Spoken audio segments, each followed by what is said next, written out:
Et oui, changement de présentateur, oui, il faut tenir 12 heures de live, vous êtes avec nous, merci d'être déjà si nombreux, c'est 13 heures, c'est l'heure de manger, c'est l'heure de l'apéro pour ceux qui vivent à l'espagnol. Bref, on est là pendant 12 heures, on est là jusqu'à minuit, et j'ai deux super invités, Gaël Miro, on ne le présente plus, c'est le responsable des sports, c'est ça? De la Marseillaise. De la Marseillaise. Ouais. J'espère que vous le connaissez, il est souvent chez nous. On te remercie d'être là encore une fois, Gaël. Non, merci à vous. Merci. La dernière fois, j'avais fait la clôture. Là, C'est vrai. presque l'ouverture. Ouais, là, c'est plus Ouais. détendu, on est encore sobre. Ouais, je parle au niveau fatigue, hein, bien sûr. Oui. On est encore correct, Frais, ça va, c'est voilà, frais, on est frais. frais, voilà, c'était le bon terme. Et Titis, toi le boss, bon, on le présente plus, hein. Titis, toi le boss, tu te fais arrêter tout le temps des selfies, c'est monsieur supporter. Ça va, Salut Titi? Nico, ça va, merci. Bon, tu nous fais une petite émission en plus, on va Bah ouais, profiter de ta présence. Allez hop, on t'a engouffré, comme ça on libère Ben, vu que Ah oui, il journée à la va être longue. plage, non? Je suis pas sûr qu'il va aller à la plage. Je pense qu'il va faire il va discuter un petit peu avec les invités d'avant, d'après, tu vois, il va un petit peu gérer il tout va- ça.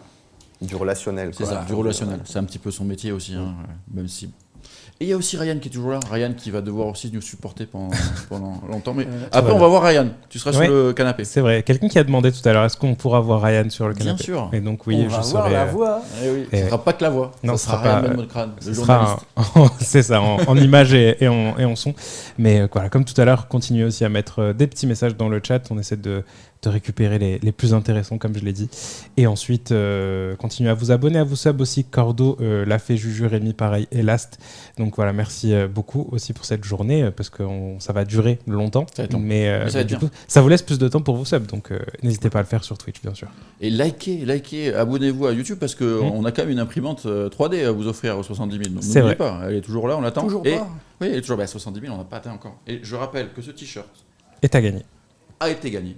Oui, On n'a il pas a- encore fait le tirage au sort. Voilà. On le donnera sûrement dans la journée si on arrive à trouver 2 minutes. Mhm. Il a été gagné parce que vous avez dépassé les deux. C'était combien on avait dit 1000, je sais plus combien de likes sur la vidéo de C'était la victoire après c'était- Strasbourg. Donc c'était un petit peu Ouais. l'euphorie. Donc c'est signé par les joueurs et on donnera le nom du gagnant. Et on aura d'autres choses à vous faire gagner normalement dans la journée. Il y a Franck Comte qui va vous faire une toile un petit peu comme celle qu'il y a derrière Titi qui sera à gagner. Donc Joli, ça va super. être sympa. On verra en plus la toile en direct. Il va la faire dehors. C'est pour ça que j'ai mis la table dehors. Donc ça va être sympa. Ça sera tout à l'heure. Mais on va tout de suite commencer par la revue d'effectifs gardiens et défenseurs. Il y en a beaucoup. Donc on va attaquer assez rapidement. Et on commence tout de suite par les gardiens. T'as qui en premier, Ryan? Alors j'ai Simon.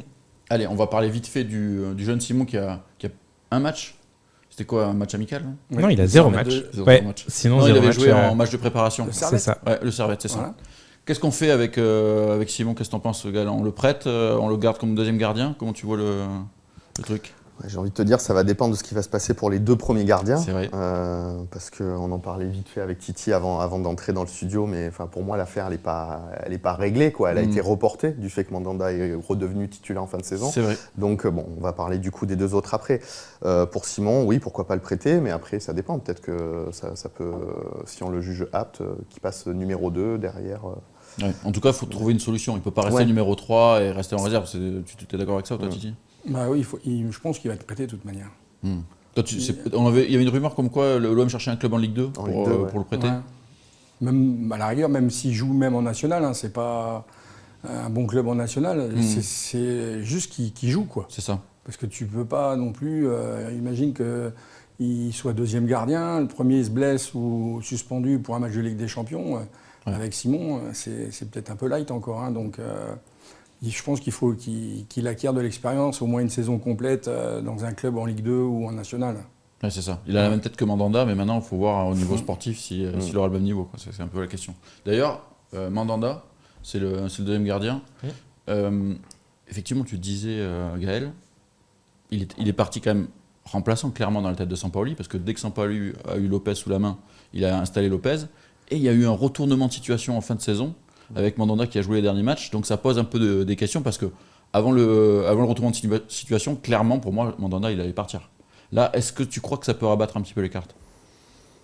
J'en ai pas l'impression. Je pense que quand même le fait que Paul Lopez soit arrivé, qu'on a vu que dès qu'il a été rétabli de son problème d'épaule, que Sampaoli l'ait mis directement titulaire, alors que Mandanda avait fait un début de saison super correct. Ouais. Le fait que Paul Lopez ait été prolongé, c'était un prêt avec option d'achat. Avec option d'achat, quasi automatique. Mais bon, voilà, le fait que maintenant il soit en contrat pour un long moment avec l'OM, je pense que je ne vois pas Paul Lopez partir. Donc par défaut, vu que la situation ne peut pas durer, la question va être quid de Steve Mandanda. Ouais. C'est ça. Qu'est-ce qu'il va faire? Comment tu analyses sa saison, toi d'ailleurs, Titi, à Mandanda? Compliqué au début parce qu'il a eu en arrivant, il a eu le contre-coup qui n'était plus numéro 1. C'est ça. On le rappelle, il avait joué ce match à Nice, ce fameux match arrêté, où d'ailleurs il avait été. Non, mais moi je te parle du début, avant Nice. Ok. Quand il revient de vacances de l'Euro. D'accord. C'est là qu'il apprend qu'il est plus numéro 1. Et tu crois que c'était si clair que ça, que ça lui avait été dit si clair que ça? Je ne sais pas si vous vous rappelez, mais la présentation de Guendouzi, je ne sais plus quel journaliste avait posé la question à Pablo, il avait répondu il n'y a plus de numéro 1, il n'y a plus de numéro 2. Oui, c'est ça. Ouais, donc, mais pour autant, ce n'était pas forcément lui le numéro 2. Alors, si, parce que... Non, dans les faits, on est d'accord. Mais même dans le discours de Sampaoli, il n'avait jamais vraiment dit, en fait. Mais il ne le dit pas pour maintenir Mandanda sous pression. Les deux sous pression. Et après, on sait très bien que si on suit un peu le parcours de Sampaoli, dans tous les clubs qu'il a été, il a toujours recruté un gardien, il a toujours fait jouer le gardien qu'il a recruté. Au Brésil, c'était en plus des anciens, des gloires un peu comme Mandanda qui l'a éjecté selon Paris.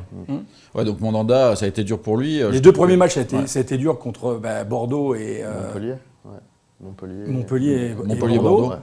Et après, Saint-Étienne, ça commençait à aller mieux. Et puis après, tu as Monaco qui arrive. Et puis, il aligne directement Paul Lopez. Et pendant X matchs, on ne voit plus Steve. Hein. Donc, après, il a joué la Coupe d'Europe. C'est ça. Il a plutôt été bon en Coupe d'Europe en plus. Ouais, mais il ne joue pas toute la Coupe d'Europe, non? Enfin, il joue. Non, il joue pas tout. Non, pas au début. En Ligue Europa, il joue pas. En Ligue Europa, c'est Lopez qui joue. C'est Paul Lopez qui joue. Mais voilà, donc. C'est à un moment donné, j'ai l'impression que Sampaoli a trouvé un équilibre de vestiaire en donnant la Ligue Conférence à Mandanda et donc en lui assurant quand même un certain temps de jeu. C'était l'équilibre qui a été trouvé, mais ça aussi, ça a été remis en cause à la fin, encore une fois. Donc en fait, ça a beaucoup bougé. On dit les gardiens, ils ont besoin d'être installés. Sampaoli, j'ai l'impression que c'est pas sa vision du truc, quoi. Il est prêt à changer s'il faut, quoi. Peu importe. Il y a de la concurrence comme aux autres postes pour lui. Je pense qu'il y a Mandanda n'étant pas dégain, comme on dit ici, en fait, ça a joué, quoi. Et puis surtout, Mandanda a fait pour moi une super fin de saison. On est d'accord avec Titi aussi pour dire qu'on peut parler de ce but à Feyenoord. Je sais pas, on en parlait tout à l'heure, je disais, les gens n'en peuvent parler, mais le but, la fameuse erreur de Tchai Tatsar, où finalement la passe n'est pas assez appuyée, moi je me demandais, Titi aussi, si ce n'était pas du positionnement de Mandanda finalement trop bas. Parce que tu as l'habitude avec Lopez d'être plus haut. C'est ça, ouais. Donc au-delà du cas Mandanda, c'est la façon de jouer finalement alternée. Ça risque aussi, ça peut aboutir à des erreurs comme ça. Il faut que la défense ait des repères avec son gardien. Et Mandanda et Lopez ont deux profils assez différents, même si on a vu que Mandanda faisait un peu les efforts, mais c'est pas naturel chez lui. On l'a vu sortir de temps en temps, essayer d'aller couper une course ou un ballon en profondeur aux 40 mètres, mais c'est moins fréquent que Lopez. Après, c'est vrai qu'il a fait l'effort, Mandanda, d'essayer de jouer un petit peu plus haut. Mais au-delà du placement, moi je trouve qu'il y a une autre différence avec Lopez. C'est par exemple, Lopez il a tendance quand même à essayer de relancer vite, très vite. Alors que Mandanda, il est plus dans l'analyse de la situation. Est-ce que c'était sous pression, pas sous pression? Essayer de gérer ça, ce qui est de l'expérience, ce qui est normal. Mais ça correspond moins à ce que veut faire Sampaoli. Il met toujours plus longtemps à dégager les ballons, c'est vrai. Donc ça, c'est un équilibre à trouver. Donc à voir, effectivement, il y a un gros doute. Il lui reste quand même 2 ans de contrat. On se rappelle qu'il a, comme Payet, il a prolongé a priori en licence en salaire, même si on n'est pas trop sûr de ça. Donc à voir s'il peut encore rester. Et on a parlé d'un intérêt de Nice. Je crois que Benitez est en fin de contrat à Nice. Donc ça pourrait être aussi ça, même s'ils vont garder le gardien prêté par le PSG, la Boulka, je crois. Il le garde? Il le garde a priori, oui. Le prêt va se transformer en il ne garde pas Benitez, mais il garde l'autre. Je ne sais pas s'il ne garde pas Benitez. Je te dis que Boulka, il parle de le garder. Donc est-ce que Benitez va rester? C'est la question qu'on se pose. Donc ça aussi, ça joue sur est-ce que tu peux avoir un club qui s'intéresse à Mandanda? Parce que si Benitez reste et qu'il garde Boulka, je ne vois pas comment. Pourquoi recruter Mandanda? Il faut quand même. Je pense que Mandanda, s'il part, c'est pour jouer. C'est pas pour faire les doublures ailleurs. Si c'est pour faire les doublures, il est bien à Marseille. Donc justement, on va parler du titulaire quand même global sur la saison. C'est Paul Lopez. C'est une recrue quand même qui coûte cher finalement. Je crois que c'est 16 millions d'euros de mémoire. Un gardien espagnol qui correspond bien à la philosophie de jeu prônée par Sampaoli, qui a été globalement bon, j'ai envie de dire. Vous pouvez me contredire. Mais, non, globalement, oui. Dans la partie de la saison qu'il a joué. Non, après, ça a été un petit peu compliqué au début, le temps que la mise en place, que le bloc défensif arrive à respecter ce que voulait faire Sampaoli, de toujours repartir de derrière. C'est vrai qu'au début, on a un peu tremblé sur certaines relances, mais après, on a vu que quand on arrivait là, dans le milieu de saison, là, sur le premier trimestre 2022, les joueurs maîtrisaient complètement cette relance de derrière et que c'était bénéfique au groupe, quoi. Donc, non, globalement, sa saison, elle est quand même positive à Paul Lopez. Hein. Donc, il a quand même été nominé sur les trophées UNFP. Bon, même s'il ne l'a pas, mais il est quand même un des meilleurs gardiens de la Ligue 1 cette année. Hein. C'est un peu une surprise parce qu'on ne s'attendait pas à ce gardien, mis à part ceux qui ont l'habitude de suivre le football italien. D'ailleurs, il y avait des échos un peu négatifs quand il arrive, on le rappelle. Il a trouvé sa place. Ça a mis un peu de temps, effectivement. C'est normal quand on débute sur ce poste-là. Mais après, il y a eu un moment aussi, il ne prenait pas de but. Bon, déjà, il n'en avait pas beaucoup à arrêter aussi. Mais après, il a été décisif aussi, même sur sa ligne. Il a été décisif. Après, j'ai envie de dire comme Titi, ça veut dire que pour moi, sa première saison, elle est globalement bonne. Donc voilà, on se souvient qu'en début de saison, tout le monde voulait absolument que Mandanda reste dans les buts. On a vu que Paul Lopez n'a pas démérité. Après, j'ai entendu qu'il y a eu un espèce de renversement de tendance où tout le monde a dit mais c'est vraiment extraordinaire Paul Lopez. Moi, je pense qu'il y a des moments quand même où, et notamment en fin de saison, où moi je ne l'ai pas trouvé rassurant. Non, c'est pour ça aussi qu'il a perdu sa place. On l'a senti plus friable. Tu crois que c'est qu'une question de vestiaire que le Mandanda joue à la fin ? Non, après c'est pas spécialement une question de vestiaire, c'est le changement aussi de schéma tactique de Sampaoli. Parce que quand tu joues à 3 derrière avec Paul Lopez, je trouve que c'est son meilleur schéma à Sampaoli. Enfin, pour le groupe olympien, je trouve que les matchs où on a suggéré vraiment les matchs sans trembler, c'est quand on était dans cette composition. Et quand des fois il rebasculait à 4, on a fait des matchs catastrophiques. Bah, toi, tu sens que c'est aussi ces histoires de changement de tactique. Oui, après, c'est. Puis l'usure mentale des joueurs aussi, parce que quand tu arrives à la fin de la saison, comme il a compté toujours sur 14 joueurs, tu as des joueurs qui ont fait des boulettes parce qu'ils étaient cramés physiquement. Et ben derrière, après, de manière que Testev ou Pau dans les buts, après, c'est pareil. Hein. Non, mais après, là où on peut voir la différence, c'est qu'il a sûrement été plus exposé en fin de saison, mais moi, je l'ai trouvé aussi moins rassurant, alors que. Au début, il n'était pas très rassurant parce qu'il devait trouver ses marques. Après, il a trouvé ses marques. Là, j'ai trouvé qu'il en imposait. Je suis d'accord avec toi. Tu ne peux pas dire que c'est pas le meilleur gardien du monde, mais il était solide. Surtout, il correspondait tellement à ce que voulait faire Sampaoli que c'était intéressant. Et à la fin, je l'ai senti même plus friable et plus hésitant. Ce qu'il n'était pas à un moment donné. À un moment donné, on le sentait très très fort. Et on l'a vu aussi parler à ses défenseurs, chose qu'il ne faisait pas forcément au début. Il y a eu une belle évolution avec une fin plus compliquée. Plus difficile, Alors, à voir s'il peut se remettre de ça, parce qu'à la Roma, c'est ce qui s'était passé. Il avait pris une tôle, je crois, contre la Lazio dans le derby. Et il a eu beaucoup de mal à se remettre psychologiquement. Donc là, il faut espérer que ça arrive à revenir. Parce que là, il ne fait pas vraiment de grosses boulettes, quoi. Non, mais tu as celle de Saint-Etienne. Saint-Etienne, moi, je le mets plus à Kolasinac. Hein. Ouais, non, mais lui aussi, lui, il peut l'éviter quand même, ça. Kolasinac, Saint-Etienne, il est fébrile. Nantes aussi, je le trouve fébrile. Ouais, c'est ça. Moi, j'ai trouvé, au-delà des petites boulettes que tu peux faire, c'est dans la fébrilité, dans ce que tu dégages. Ouais. C'est plus ça. Parce que Nantes, c'est ça. Les 2 buts qu'il prend, il est pour pas grand-chose. Il fait pas de boulettes. Mais c'est plus sur d'autres actions nantaises, en fait, où tu te dis, bon, il n'est pas forcément bien placé. À un moment donné, il fait un arrêt un peu miraculeux, mais enfin, il est à la fin, sur très le lob, avancé. Ouais, exactement. Voilà. C'est ça, mais... C'est un peu, bon, c'est pas très académique. Alors, il le fait, certes, mais voilà. On l'a senti plus dans le doute, je pense. C'est plus ça, quoi. Moins serein. Après, comme tu le dis, c'est aussi l'équipe. On peut aussi se poser la question, ça c'est sûr. D'ailleurs, dans le chat, dites-nous, Mandanda ou Paul Lopez, qui voulez-vous comme titulaire la saison prochaine ? Parce qu'on a encore un doute là-dessus. On ne sait vraiment pas comment ça va se terminer. Mais c'est vrai qu'aussi, cette histoire de trophée UNFP, alors enfin, on sait ce que ça vaut les trophées quand UNFP. Tu vois qui l'a gagné d'ailleurs, tu peux poser des questions. Voilà, d'accord. Mais, non, mais à la limite, on aurait eu Messi, Neymar ou je ne sais pas qui sur le nom, on se serait dit, bon, les joueurs ont voté n'importe comment. Là, quand même, mettre Paul Lopez dans les 4 ou 5 finalistes, je suis assez intrigué, quoi. Ouais, voilà. C'est pas un grand nom, voilà, je suis assez surpris dans le sens où c'est pas un grand nom, il n'a pas une grande carrière, donc ils n'ont pas pu voter sur ça. Donc sur quoi ont-ils voté, si ce n'est que peut-être des joueurs se sont dit quand même, peut-être qu'eux-mêmes se sont dit un gardien comme ça, bah ouais, c'est assez impressionnant, quoi. Voilà, donc voilà, les trophées UNFP, c'est pas si important, mais là, voilà, dans ce vote-là, dans cette nomination, ça m'a interloqué. Ouais, ça veut dire que je pense qu'à un moment donné, il a impressionné les équipes adverses. C'est aussi pour ça qu'il s'était installé. À suivre. On va passer aux défenseurs, Ryan. Ouais, en attendant, je lance les sondages sur YouTube et sur Twitch pour Parfait. Mandanda et Pour l'instant, c'est Paul Lopez. 50-50. Allez, continue à voter. On va parler des défenseurs. Je reviendrai sur le sondage tout à l'heure. Tu pourras nous le dire, Ryan. Ouais, Alvaro Premier González. défenseur, Alvaro González, ou Gomez, selon Jacques-Henri Hérault. Feu Jacques-Henri, si tu nous écoutes. Donc, Alvaro González, une saison particulière aussi. Moi, j'ai tout de suite senti que ça allait être compliqué pour lui. Dès que Sampaoli est arrivé la saison dernière, il a commencé à le sortir en fin de match. Je ne sais pas si vous vous souvenez de ça. Déjà, ça ne lui avait pas beaucoup plu. Donc, je me suis dit, ça sent pas très bon pour lui. Donc, il a clairement perdu sa place et il a carrément été éjecté du groupe pour le dernier tiers de la saison, quasiment. Ouais. C'est un grand mystère parce que ça, voilà, encore un joueur qui a été prolongé. C'est ça, surtout ça. Qui a fait d'énormes efforts pour le club, voilà, pour faire venir Harit. C'était vraiment un bon soldat. Il y a beaucoup de gens aussi qui se plaignent que Sampaoli ne parle pas français, mais Alvaro est arrivé, il est toujours venu devant les médias, qui gagne, qui perde.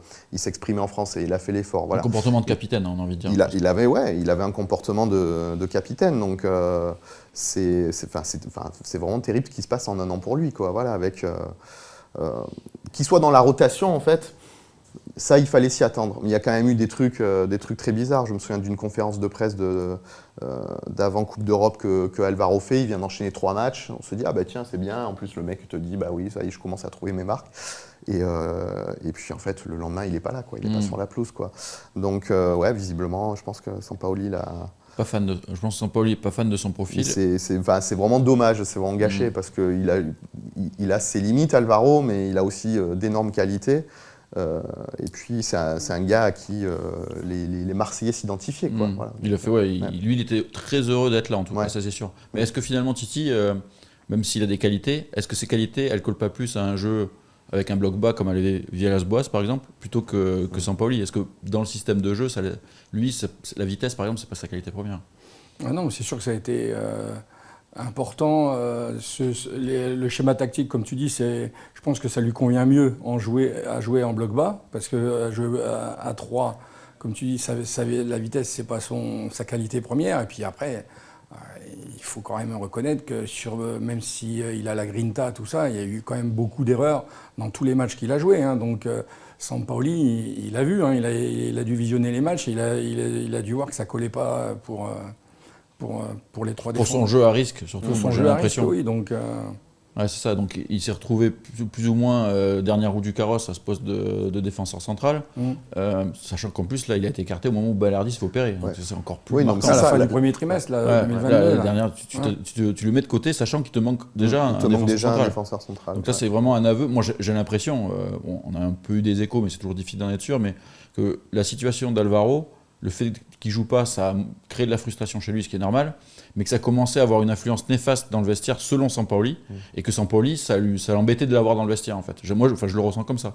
Et que quelque part, il a préféré se passer du joueur, même s'il aurait pu l'utiliser encore un peu, pour une question d'équilibre de vestiaire, et qui n'est pas un mec qui marronne, et qui commence à s'en prendre au coach. Parce que c'était ça, on sentait qu'il en avait gros sur le cœur. Alvaro, il ne comprenait pas la situation, lui, il était très heureux d'être dans ce club, et il se retrouve sur la touche, dernière roue du carrosse, et finalement éjecté en Espagne. Bon, là, ils vont trouver un accord pour rompre le contrat, ça va se terminer comme ça, je pense. Oui, il ne peut pas revenir. C'était un pari risqué de la part de Sampaoli, de vraiment... il y a quand même peu de joueurs qui quittent le groupe comme ça, quoi. C'est-à-dire... dans tous les clubs du jeu, ça c'est pratiquement jamais arrivé, quoi. Ouais, c'est rare. Bon, c'était arrivé qu'il fasse des lofts. Oui, c'est arrivé qu'il fasse des lofts. Le joueur, que le mec se casse en Espagne. Ou qu'il soit dans le groupe. Après, il ne soit pas dans le groupe. À l'OM de nous dire ce qui s'est réellement passé, mais il y a eu quelque chose. Et après, on voit que ça a été quand même bénéfique pour le groupe, parce que une fois qu'il est parti, le groupe s'est repris en main et on finit la saison. Mais j'ai l'impression qu'il y a eu des décisions un peu fortes, genre Mandanda, on lui montre qu'on compte sur lui. Milik, on lui montre qu'on compte sur lui. Alvaro, on le sort du groupe. Non, pas complètement, mais à un moment donné, il a un peu relancé, il a un peu fait rejouer. Oui, c'est vrai que... Avant qu'il se reblesse, il a relancé, avant la deuxième blessure, il a relancé. Et j'ai l'impression que ça avait remis un équilibre dans le groupe. Après, Milik, on en parlera plus tard dans la journée, on fera les attaquants, mais c'est vrai que Alvaro, ça a été une saison très compliquée, comme tu le disais. Alors, il y a Marco dans le chat qui me dit arrêtez de dire qu'il a baissé son salaire, il a juste décalé. Non, on n'a pas. Ouais, non, c'est des reports ce sont des reports. N'empêche qu'il aurait pu dire. Oui, il aurait pu dire non. Il aurait pu dire qu'il s'en foutait. On Et va voilà, les encaisser, mais- de oui, toute non, manière. mais- Donc, oui. Complètement. Je voulais conclure sur je sais plus quoi, j'ai oublié, c'est pas grave, on va en faire un autre. En tout cas, Alvaro, ça fait déjà un défenseur de moins. On va voir qu'il y en a beaucoup qui risquent de plus être là la saison prochaine. Notamment celui-ci. Et celui-là, c'est peut-être celui qui va peut-être le plus nous embêter. Justement, avant qu'on puisse en parler, je vous donne les résultats Du sondage. du sondage sur YouTube, 54% pour Paul Lopez, et sur Twitch, 54% pour Paul Lopez. Donc, exactement pareil. Majorité à Paul Lopez quand même. Je suis assez Majorité surpris. pour Paul Lopez. Petite majorité. Ouais, Mais donc oui, petite, oui, mais oui. tu vois, Ouais, je- majorité quand même. Ouais, majorité quand même. Ouais. Après, enfin, c'est étonnant. je- Oui, c'est un petit t'es- échantillon. Hein, c'est pas... T'es quand même obligé de faire confiance quand même à un gardien plus jeune. Tu vas aller en Ligue des Champions, ton projet, tu vas pas le reconstruire avec Après, Steve. dans l'absolu, si Steve il veut rester doublure et jouer les matchs de Coupe d'Europe en parlant de la Ligue des Champions, ça peut être pas mal. Hein. Mais bon. Échantillon de 200 personnes quasiment, et 53 le final pour YouTube. Voilà. Quand Voilà. je l'ai coupé, c'était 53 pile là maintenant. Voilà. En tout cas, c'est pas nous qui l'ont décidé. Non. Saliba, on était à Saliba. Donc ça, c'était un joueur qui est comme Harit, qui était prêté sans option d'achat. C'est quand même un joueur qui s'est révélé cette saison, clairement, qui s'est retrouvé en équipe de France. Et maintenant, qu'est-ce qu'on fait Est-ce qu'on va pouvoir conserver Saliba? A priori, c'est la volonté du club, c'est la volonté du joueur. Mais c'est pas le club et le joueur qui décide, c'est Arsenal, avec qui il a encore 2 ans de contrat. Toi, tu vois comment ce dossier? 1 an de contrat. 1 an? T'es sûr? 1 an de contrat. T'es sûr que c'est ça? 2023. Ah ouais, ok. Bon, comment tu... alors, il est obligé de prolonger si tu veux le prêter alors. Moi, il me semble que c'est Soit encore- il prolonge à Arsenal et on arrive à renégocier un prêt pour le faire revenir la saison prochaine, soit on négocie le transfert définitif. Hein. Mais tu crois que l'OM a les moyens de payer un transfert définitif, sachant qu'il y a des gros clubs dessus quand même, Bien européens. sûr. Ça va coûter cher cette histoire. Ouais, mais est-ce qu'il le faut pas? Enfin, je pense que pour le coup. Il faut savoir ce qu'on veut. Hein. 2 ans de contrat, Ouais. Titi. Mais 2023. Non, c'est 2024. Non, 2023. Il a signé en 2000... Fin de contrat en 2023. 2019, il a signé pour 5 ans. non 2019, ouais. 2024, pas de contrat. Moi, j'ai 2024. 2 ans, ça sera un peu plus cher. Mais bon, ouais. Non, Tout le monde disait que c'était un an de Ah ouais. contrat qui lui Moi, il me semble restait. qu'il avait signé 5 ans et en 2019, ça ferait 2024. Donc, bon. Dites-nous dans le chat si vous avez des informations. Moi, sur les. Bah ouais, tout le monde concernés, disait hein. qu'il pouvait pas être reprêté parce qu'il lui restait qu'un an de contrat. Non, je crois que c'est 2 ans. Non, il me semble que Ouais, justement, c'est il 2 ans. pouvait que. Il pouvait être reprêté, mais même tu Mais joues bon. pas à te retrouver avec un an de contrat quand le joueur revient. Ouais. En fait, c'est ça. Mm. Mais bon, par contre, il fait une énorme saison. Il fait une énorme saison. Même Ouais, s'il ouais, a eu des ouais, petits creux, globalement, Oui, oui. c'est un défenseur moderne. Oui, oui, rapide, mais- technique, qui a peur de Jour rien. sur l'homme, il coupe. Quand on a joué haut, quand l'OM jouait haut aussi, il y a des actions qu'on voit pas forcément à la télé, mais je veux dire dans son placement, il a coupé. Je me rappelle du match à Saint-Étienne encore une fois, mais où l'OM prend un peu l'eau, mais et joue très très haut. Et en fait, il peut y avoir 2-0 à la mi-temps pour Saint-Étienne, mais la vérité c'est que Saliba coupe 3 ou 4 ballons. De contre-attaque qui pouvaient aller à Boudbouz ou à Banga. Donc voilà, il y a tout un travail qu'on voit peut-être un peu plus au stade et un peu moins à la télé, mais il coupe énormément de contres dès le début. Quoi. Dans le jeu risqué de Sampaoli, c'est précieux. Et en plus, même sur sa qualité de relance, on parle souvent de Tchaï Tatsar, mais moi je trouve que voilà, Saliba... Il prend des risques en plus. Il Dans prend le des jeu, risques. c'est ça qui est intéressant. Ouais, il prend des risques. De plus en plus, c'est lui qui fait la première relance, de plus en plus. On l'a vu que quand il a été un tout petit peu moins bon contre Feyenoord, il y a eu plus de déchets, mais c'est parce que lui aussi était fatigué. Oui. Ses relances ont été moins bonnes, et ça s'est ressenti finalement sur tout ce match qui s'est jamais emballé. Mais en tout cas, oui, évidemment, je pense que Saliba, il faut essayer de le garder. Et puis on peut lui pardonner. Il est très jeune. On en parle déjà comme si c'était un taulier de 26-27 ans en disant il a fait quelques boulettes, mais c'est la contrepartie de la jeunesse de et de l'âge, l'enchaînement des matchs. et de l'enchaînement des matchs. Il n'avait pas trop enchaîné jusqu'à présent. Donc non, c'est absolument à garder, Saliba. Je pense que c'est une priorité de Longoria. Maintenant, De toute manière, Sampaoli, il a dit c'est irremplaçable. c'est irremplaçable. Donc le message, il est quand même clair. Après, est-ce qu'avec les enchères d'autres clubs européens, même si le joueur veut venir là, c'est quand même Arsenal qui a encore son mot à dire. C'est Arsenal qui va décider. Arteta, il a fait des déclarations claires en disant qu'il voulait récupérer le joueur. Maintenant, Arsenal n'a pas la Ligue des Champions. Donc ça, c'est quand même un facteur important, la Ligue des Champions. C'est ça qui peut peut-être faire basculer le dossier. Et pour la Coupe du Monde Oui, oui. Donc, il y a cet objectif-là. Ouais. Non, je pense que il y a quand même Pablo a travaillé dans ce sens-là, même au mercato hivernal, quand il fait un cadeau à Arsenal en prenant un Kolasinac. Donc, Toi, tu le vois comme ça, qu'il y a une bonne relation en tout cas avec Arsenal et que ça pourrait faciliter les choses. Mais bon, il faudrait qu'Arteta il se dise avec Ben White et Gabriel, j'ai mes 2 titulaires et Saliba, s'il veut pas être remplaçant, il faudra que j'aille chercher un remplaçant ailleurs. Dans ce cas-là, ils vont demander on parle de 30 millions, mais à mon avis, c'est le minimum. 30 millions, moi je suis pas. Je pense que ça vaut plus. Hein. C'est ça. Non, mais imagine si 30 millions, il est international. Est-ce que l'OM peut mettre 40 millions d'euros sur un défenseur central, aussi bon soit-il, dans les moyens aujourd'hui? Après, je sais pas si tu as écouté. C'était l'interview qu'il a donnée à Roten, non? Tu parles de Longoria? Longoria, là. Oui, c'était Roten sur le RMC. Oui, c'est ça. C'était quand il a dit qu'on pouvait payer un transfert de 60 millions étalé sur. Oui, mais c'était un exemple après. Oui, non, mais on dit toujours les choses en. Oui, ils ont fait quand même Gerson, c'était oui, quand même 20 plus 5, je crois, ou quelque chose comme ça. Donc, 25, c'est pas rien. Après, tu as quand même les rentrées d'argent, là. Si McCourt y remet un peu la main à la poche, comme il l'a dit, je pense qu'il y a la possibilité de pouvoir négocier. C'est pas les Saoudiens qui ont le club? Non. Ah bon, je croyais. Ça, c'est à 23h50. Pardon, je fais des blagues déjà anticipées, excusez-moi. Bon, en tout cas, Saliba, on verra, mais c'est un homme très fort. C'est à garder. C'est à garder, tout le monde a envie de le voir encore. Déjà qu'on a perdu Camara au milieu de terrain, t'as pas envie de perdre Saliba en défense, sinon ça va faire beaucoup, puisqu'il y en a un autre qui a joué beaucoup. Ah non, c'était pas celui-là que j'attendais, c'est pas grave, on va faire Balerdi. Voilà, c'est lui que j'attendais. Parce que l'autre titulaire de la saison, même s'il a pas joué en début de saison, on sait que ça a été difficile, transfert qui s'est pas fait en première ligue, c'est lui qui a refusé de partir, etc. Ça a été quand même un homme fort de la saison, un titulaire quasiment indiscutable, qui s'est relancé, Douye Tchaleta-Tsar. Comment vous analysez sa saison? Comment vous voyez ce joueur, à qui on le rappelle, lui, par contre, il ne lui reste plus qu'1 an de contrat, et ça fait déjà au moins 2 ans que le club essaye de refourguer en première ligue. Tu vois comment toi, Gaël? Sur la saison, déjà, comment tu analyses sa saison? Ouais, sur la saison, en effet, il s'est bien remis en selle.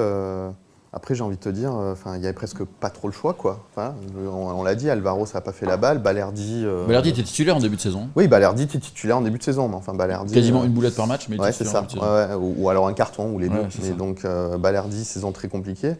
Et finalement, il a trouvé sa place. Pareil, on parle de sa qualité de relance. La sobriété, moi, je pense. Son arme de cette saison, ça a été la sobriété. Lui, il jouait très simple. Ouais, il joue très simple, mais de temps en temps, il sait faire quelques transversales qui renversent le jeu. C'est propre. Il a un jeu long qui est hyper intéressant, que Saliba a moins. C'était assez complémentaire.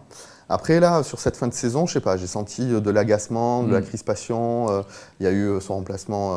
Puis Feyenoord, il était en panique. Il était en panique, clairement. Ouais. Quand il fait la boulette, là, ce qu'on disait tout à l'heure, Mandanda ou pas Mandanda, mais derrière, dans son regard, tu sens qu'il est en panique. Et c'est pour ça qu'il le sort. Oui. Après, il coule. Pas forcément la boulette, c'est parce qu'il coule.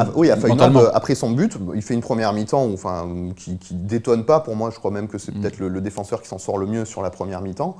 Mais c'est vrai qu'après, il coule totalement en prenant. Il fait une relance plein âge juste après le but, là, hyper dangereuse à Rongier. Donc il sort, Mais même au match retour, à Rennes aussi, il se fait remplacer. Il manque de casser le stade.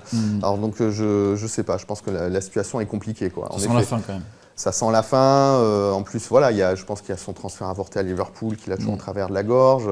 Ensuite, on lui a proposé des clubs beaucoup moins huppés. Bon. Il faudrait que Steven Gerrard vienne lui parler chez lui, quand même. Voilà, On en parle d'ailleurs. Titi, toi, la saison, et tu vois comment l'avenir de Tchaleta-Tsar? Une saison globalement satisfaisante, avec des hauts et des bas. Il a fait des boulettes sur certains matchs. Celle de Feyenoord, à Rennes, où il n'est pas du tout impliqué. Il est en retard sur tous les ballons. Mais après, je pense que c'est la fin de saison et c'est l'usure mentale de la méthode à Sampaoli. Elle est énergivore et les mecs, comme c'est toujours les mêmes, il n'y a pas de rotation, donc c'est compliqué. Donc globalement satisfaisante. Et après, son avenir, je le vois encore à l'OM la saison prochaine et partir comme Camara. C'est possible, c'est aussi une option qui peut arriver. Je pense que c'est quelque chose qui ne plairait pas du tout à notre ami Pablo, mais malheureusement, c'est un peu la mode. À la main, Et puis c'est la mode. On va dire maintenant, la plupart des joueurs, ils font ça. Ils font ça, ils attendent la fin de contrat pour négocier des grosses primes à la signature et des salaires plus élevés. Donc c'est une possibilité aussi qu'il reste une saison de plus. On l'a peut-être pas dit, mais aussi ce qui est très fort, une de ses qualités, c'est son côté physique.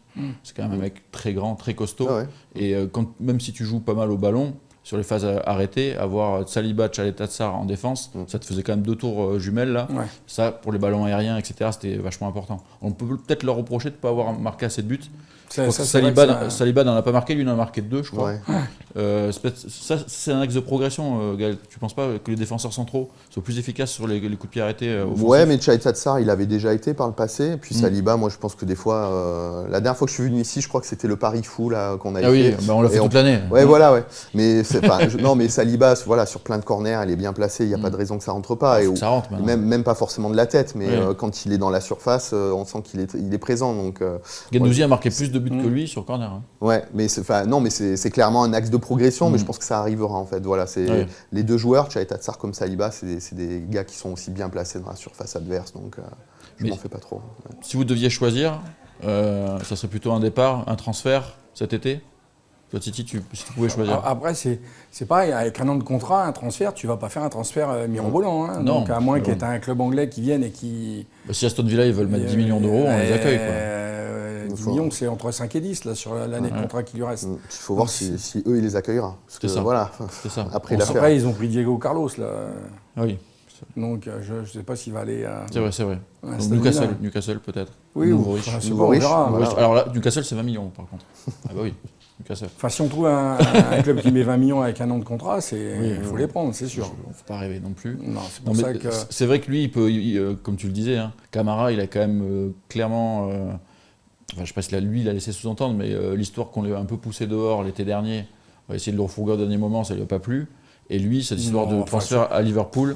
Non, mais mais ça joue. Oui, mais on sait très bien que c'est pour le contrat qu'il part à je suis pas Aston certain Villa. que ça... Non, mais ça joue aussi. Je pense que dans la relation avec tes dirigeants, ça complique les après, discussions. je pense que c'est sur le... Ils doivent marronner sur le moment, puis une fois que le mercato il est refermé et qu'ils sont toujours là, après... Il tourne la page. Ouais, mais tu vois, Tchaletatsar, il a mis un petit moment. Ouais. Il n'a pas tourné la page comme ça d'un seul coup. Quoi. Oui, parce que il avait passé la journée à Marignal à attendre dans le van. Oui, ça c'était Liverpool, c'était l'hiver dernier. C'était Liverpool, ouais. Il y croit, et puis Liverpool, c'était quand même. Mais Liverpool, c'était autre chose, mais c'est ça, ouais, je pense. C'est pour ça qu'il a eu beaucoup de mal à se remettre sur la fin de saison de la saison d'avant. Après, pour se rassurer, on peut lui dire que Liverpool, ils avaient pris 2 défenseurs centraux à ce moment-là pour combler les trous, et que ces 2 mecs-là, soit ils jouent pas, soit ils ne sont pas restés. Donc bon. Il ne fallait pas non plus qu'il s'enflamme. Tu nous avais mis Balerdi, Ariane. Je vous remets. Balerdi qui a joué en début de saison, comme tu le disais, qui n'était pas forcément... qui était un peu friable. Moi, j'ai trouvé meilleur. Une fois qu'il était vraiment remplaçant, il a fait quelques matchs de temps en temps. Une fois qu'il était blessé, c'est ça? Non, avant d'être... Non, je suis pas... C'est très sérieux. Je ne fais pas partie des gens qui le condamnent définitivement. Je pense que Balerdi, il y a quelque chose. Surtout avec le jeu de Sampaoli, je pense qu'il a ce côté agressif. Il faut qu'il trouve le juste milieu, tu vois. Mais il a de la vitesse, je trouve, dans les courses. Et techniquement, il est pas mal. Donc je trouve qu'il a des qualités pour devenir un bon défenseur sous Sampaoli. Mais pour l'instant, il gâche tout par des erreurs d'inattention, trop d'engagement ou des choses de bêtises de jeunes, je trouve. Et quand il a rejoué, une fois qu'il était vraiment remplaçant, les matchs, j'ai trouvé plus concentrés et plus appliqués. Après, il a joué pour un petit moment avec sa blessure à l'épaule. Il s'est fait opérer. Finalement, ils se sont dit, bon, vaut mieux tout axer sur... je me fais opérer, comme ça, je suis à 100% pour la saison prochaine. Donc, ça veut dire qu'il compte encore sur lui. Enfin, moi, je le vois comme ça. Oui. Enfin, moi, je pense qu'il compte sur lui. Après, c'est pareil, il est très jeune. Donc, oui, c'est ça. Bon, ça fait 2 saisons... ça fait 2 saisons un peu mitigées quand même à l'OM. Mais bon, voilà, déjà, l'an dernier, on a fait l'effort de... Le club a fait l'effort de racheter définitivement son contrat.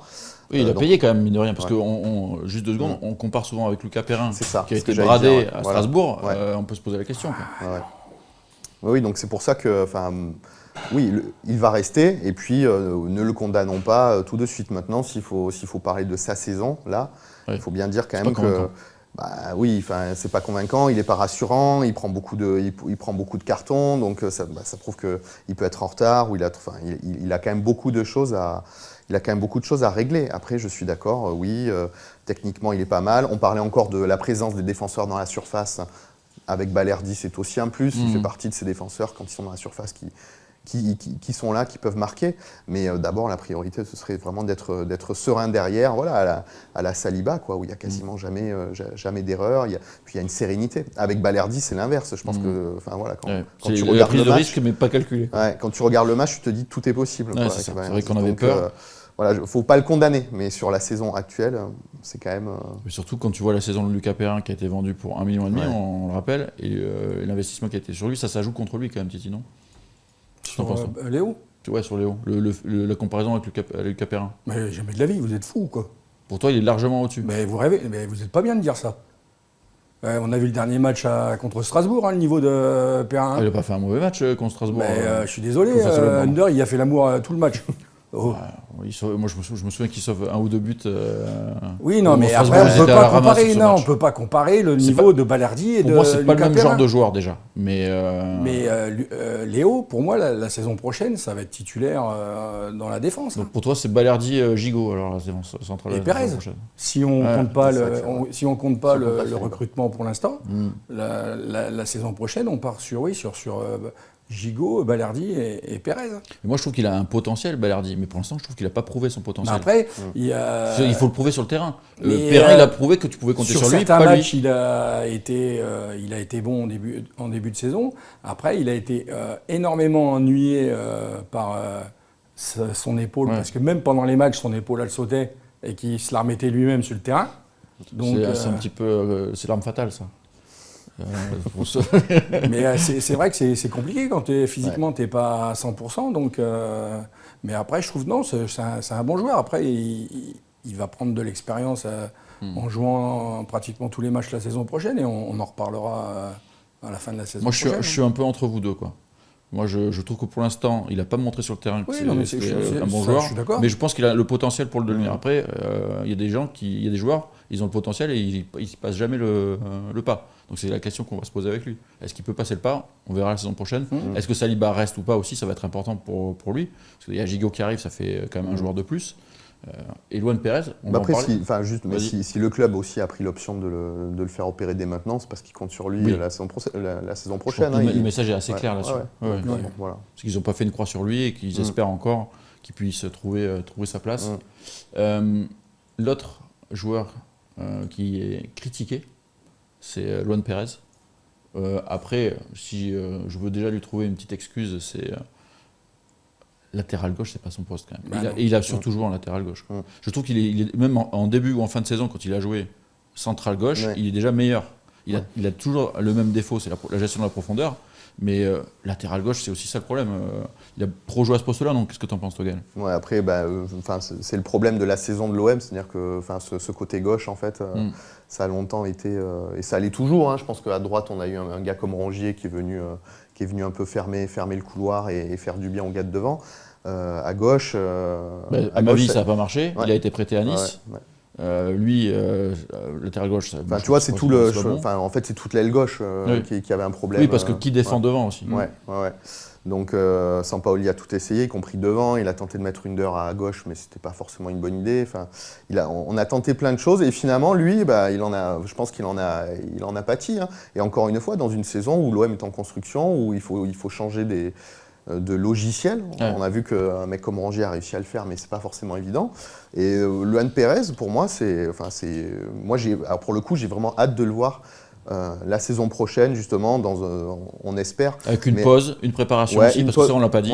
Il est arrivé un peu plus tard que... Et il a enchaîné surtout. Comme Gerson, il a enchaîné 2 saisons au Brésil et France. Brésil, Et donc voilà, le voir après une vraie pause, et puis avec un système qui est un peu mieux compris de toute l'équipe, potentiellement des renforts aussi à gauche devant lui.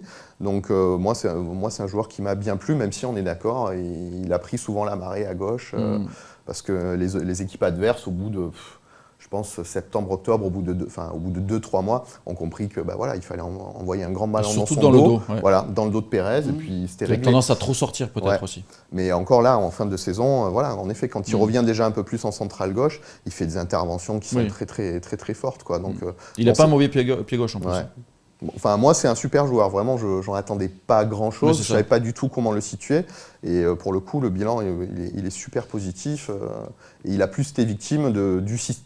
du système et finalement peut-être des coéquipiers qui étaient devant lui, quoi, pour moi. Un bon rapport qualité-prix, c'est un joueur qui a été payé 4,5 millions, je crois, si je dis pas de bêtises. Toi, comme tu es d'accord avec elle par rapport à la saison de Pérez? Moi, je suis d'accord parce que c'est un axe gauche dans une défense à 3, mais pas du tout latéral gauche, quoi. Et à chaque fois, on l'a vu, hein, quand il a été titulaire en tant que latéral, ça a été catastrophique, quoi, hein. Les adversaires s'en servaient de nous contrer. Chaque fois, on a pris beaucoup de buts aussi sur des erreurs qui venaient de la gauche. De manière, tous nos problèmes défensifs, on les a eus quand on jouait à 4. Mais parce que tu n'as pas les joueurs pour jouer à 4 finalement. Parce que tes latéraux ne sont pas au niveau cette saison. Non, c'est ça. Alors qu'au début de saison, quand tu joues à 3 derrière avec tes pistons, même que ça soit Rongier ou au début de saison, avant qu'il parte cet hiver, là, à ma vie, qui était là, ça arrivait à faire la maille, mais même quand on l'a vu, quand il a replacé à ma vie en axe gauche, c'est pas bon du tout. Donc, je pense qu'à ma vie, en fait, c'est pareil. Tu le disais tout à l'heure, je suis totalement d'accord avec toi. Il y a des joueurs qui ont cette capacité à s'adapter, même si c'est pas leur poste, et qui vont travailler pour progresser à ce poste-là. Et il y en a d'autres qui l'ont pas. Et je pense qu'à ma vie, c'est aussi un des joueurs qui l'a pas. Qui lui, moi je suis latéral gauche dans une défense à 4, point barre, ou à la rigueur dans une défense à 5. Mais si tu lui demandes autre chose, non, c'est fini, quoi. Et je pense que l'Irola, c'est aussi le cas, on va en parler, mais les latéraux, clairement, cette saison, ça a été le point faible de l'équipe. Parce que c'est là où les côtés étaient morflés. Rongier a fait le mail à droite, mais c'est pas son poste initialement. C'est un milieu de terrain quand même. Donc, on va le voir là, avec. T'as qui en premier, Ryan? En tant que latéraux, j'ai. On a fini les centraux là. Ouais, on a fini les centraux. On va rester à gauche. Ah oui. Bah lui, c'est une demi-saison. C'est quoi il est pauvre, il a quasiment pas joué. Justement, les 3 matchs. Alors, apparemment, l'option d'achat de GC Nice ne sera pas levée. Ouais, c'est une grosse surprise. Donc, il devrait revenir. Il s'est revenir. blessé en plus à Nice. Ouais, il s'est blessé quand il est arrivé et il s'est fait reprendre la place par Melvin Barr. Donc, d'ailleurs, on en parlera parce qu'il y a des retours de prêt. À ma vie, Strootman, Radonjic. Ça fait 3 retours de prêt. Les joueurs, tu les imagines pas rester dans le groupe de base. Bon.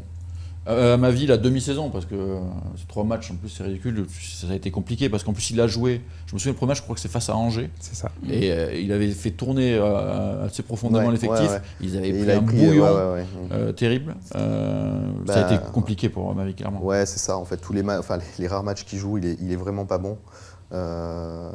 Mais moi je suis pas sûr qu'il puisse pas s'adapter au système de Sampaoli. Après visiblement Sampaoli pense le contraire, hein. Il lui a jamais fait confiance alors qu'il est revenu. Il voir hybride, axe latéral. Mais bon, à ma vie, il a une formation d'ailier, donc il a déjà été déplacé. Donc Mais pourquoi pas vers l'axe. Mais pas dans l'axe. Oui, voilà. Donc là, je sais pas. Je trouve que Sampaoli l'a écarté un peu trop rapidement. Après, bon, on voit que il a fait pire pour Alvaro. Il a fait mieux pour Rongier. Donc ça va être compliqué. Voilà, mystère.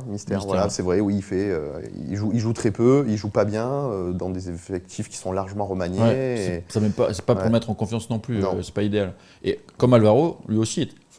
Alvaro avait encore un contrat, a été prolongé, mais lui était en fin de contrat et a prolongé. Là, on peut se demander si des fois, entre Longoria et Sampaoli, il n'y a pas aussi non plus pas la même vision. Le problème où on les laisse partir libres et ils s'en vont pour rien, et de les prolonger pour essayer de les vendre. Mais prolonger, si le mec joue pas, c'est quand même un gros salaire, à ma vie. C'est de la masse salariale supplémentaire pour un joueur qui joue pas, quoi. Donc là, finalement, pour l'instant, ça ressemble pas à une bonne opération de l'avoir prolongé. Ah non, mais c'est clair, puisqu'on l'a prêté pratiquement aussitôt après. Et tu as payé en plus une bonne partie du salaire. Voilà.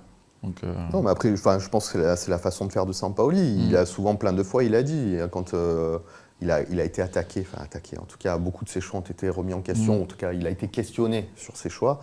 Il a dit, voilà, c'est les meilleurs qui jouent, quoi. Ouais. Donc, voilà, moi, je pense qu'il devait croire en Amavi.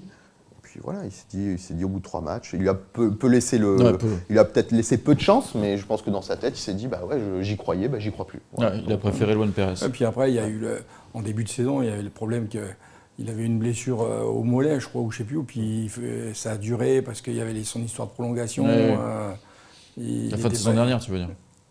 Il n'était pas disponible et après, je pense que là, il va revenir. Je ne sais pas s'il va rester, s'il va vouloir compter sur lui, mais c'est quoi, ça va être compliqué, pour ma vie, je pense. On verra bien, il y a beaucoup de boulot pour Longoria quand même, parce qu'il se retrouve aussi avec des joueurs, devoir gérer des joueurs qui a priori ne font pas partie des plans de Sampaoli. Il en fait partie. Il y a d'autres joueurs qui ont joué à ce poste-là en latéraux. C'est quoi, c'est Lirola que tu as après? J'ai Lirola. Lirola, là, moi perso, c'est ma plus grosse déception en termes de recrutement de cette année. L'OM a quand même mis le prix pour le conserver. Après 6 mois de prêt, hyper convaincant. Et finalement, est-ce qu'il n'est pas arrivé trop tard? Parce qu'il a raté la prépa et l'équipe a été construite, encore une fois, sans lui. C'est-à-dire que Sampaoli, vu qu'il n'avait pas de latéraux, il a bricolé son truc. Et c'est Camara qui faisait le faux latéral au début, avant que Rongier s'installe. Du coup, lui, il n'avait pas trop sa place. Et souvenez-vous, au début, il a été un peu baladé. Il a joué ailier gauche, il a joué latéral gauche, il a joué ailier droit. Et du coup, je trouve que ça a été compliqué ce début de saison. Je trouve qu'il ne s'entend pas bien avec Under. Parce qu'Under, c'est un croqueur professionnel. Il ne donne jamais le ballon. Et en plus, après, il a réinstallé à son vrai poste parce que mine de rien, il a quand même joué pas mal de matchs. Oui, après, il lui a fait beaucoup confiance. Alors qu'il n'était pas bon. Donc, je trouve que, est-ce que mentalement, il était bien cette année? Moi, on peut se poser des questions. Enfin, moi, j'ai donné mon avis. Mais non, mais c'est pareil, je suis d'accord avec toi. C'est la déception de la saison, quoi. J'en vois pas d'autres. Après, voilà, on pourrait parler d'Amavi qui joue 3 matchs ou de Balerdi qui a joué blessé. Mais du mec qui joue beaucoup. Mais Lirola, en fait, Sampaoli lui a fait confiance. Alors oui, c'est vrai, il est arrivé tard. Ça a pu jouer dans la prépa de Sampaoli. Le fait qu'il fasse pas toute la prépa avec eux. Donc c'est peut-être ça. Peut-être qu'on peut mettre ça à sa décharge à Lirola. Peut-être que cette année, justement, l'année prochaine, ça ira mieux. Mais en tout cas, c'est la grosse déception. Évidemment, il avait fait une saison. Une demi-saison super, alors, notamment avec Sampaoli, dans un système qui était différent. Oui, en piston. Voilà, ouais. Mais grosse déception, et surtout au vu du nombre de matchs joués, très vite, on a vu que Rongier était vraiment beaucoup plus précieux. Je trouve qu'il a perdu en spontanéité aussi dans son jeu, Lirola. Là, il y a l'histoire qui nous dit merguez de la saison, quoi. Il défend moins bien, il a moins bien défendu. Alors ça, après, déjà, défensivement, il est c'était déjà pas son point fort. Mais bon, il n'y a eu aucune amélioration là-dedans. Et puis après, en défense, offensivement, énormément de pertes de balles, je sais pas moi, des passes. Il est pas bien placé. Soit il les reçoit pas, soit il les distille mal. Donc il y a un problème avec Lirola, quoi. Clairement. Pour toi, c'est une merguez de la saison? C'est l'énigme de la saison, le flop, tout ce que tu veux, parce que c'est par rapport aux 5 mois qu'il avait fait la saison d'avant en tant que piston, où il avait été complémentaire avec Thauvin, ça avait bien fonctionné. Mais après, c'est pareil, Sampaoli n'avait pas appliqué sa méthode, donc il n'avait pas bouleversé l'effectif sur la fin de saison. Donc là, c'est clairement, il a du mal, je pense, à s'adapter à la méthode Sampaoli, c'est tout, tout simplement. Et il a perdu confiance, moi, je trouve. Tu vois, il avait un naturel, il ne se posait pas de questions, je trouve, lors des 6 premiers mois. Puis peut-être pas bien non plus aussi. Après, peut-être des soucis dans sa vie privée. Un peu trop de sorties, un peu trop de... on le voit, de toute manière, on ne le sent pas heureux. Donc, fin de saison, c'est dur de le voir même. Moi, je le vois tous les jours quand il arrive. Pas heureux, pas bien. Il est pas bien, clairement. Comparé il est pas à bien. d'autres, non, pas. Alors qu'il voulait venir, et on sentait qu'il voulait vraiment venir. Il était même un peu en conflit avec la Fiorentina parce que ça a tardé à se faire. Il a voulu venir, après, il n'a pas réussi à s'imposer. Ça, c'est encore un truc qui va gérer. La pire rentrée qu'il fait, c'est la demi-finale retour, là, quand il le fait rentrer à la mi-temps, où il a été catastrophique. De toute façon, la fin de saison, pour moi, elle est très compliquée pour la saison globalement. Mais enfin, comme vous le dites, en fin de saison, il n'était pas bien. La tête, moi je trouve, l'expression du visage, ça dit beaucoup en fait. Tu vois, il est à 5 mètres du ballon qu'on lui passe, ou alors, il était, et tu vois qu'il est abattu. Il est abattu. C'est la même tête que Tchaït Tsar après son erreur. Oui, et lui, ça a été sur plusieurs matchs. Non, c'est étonnant que Sampaoli lui ait fait autant confiance. Parce que, comme tu sais, il y en a d'autres qui n'ont pas eu de confiance. Après, c'est parce qu'il n'y a personne d'autre, quoi. Mais bon, il a beaucoup joué quand même. C'est ça, tout simplement. Il fallait faire opposer Rongier. C'est ça. En fait, c'est ça. Dans le turnover, tu n'as pas les joueurs qu'il faut. T'en as pas d'autres, latéral droit. C'est ça. Ça, c'est peut-être une des priorités aussi en termes de recrutement. C'est des deux côtés. On a recruté un latéral gauche, par contre, mercato d'hiver. Alors, est-ce que c'est une bonne pioche? On peut clairement s'interroger. Alors, comme Bakambu, moi, je vais être sympa avec Kolasinac pour le défendre. C'est que le mec n'avait pas joué quasiment pendant 8 mois. Il faut peut-être lui laisser un peu de temps. Mais clairement, on voit tout de suite que techniquement, c'est pas maintenant qu'il va progresser.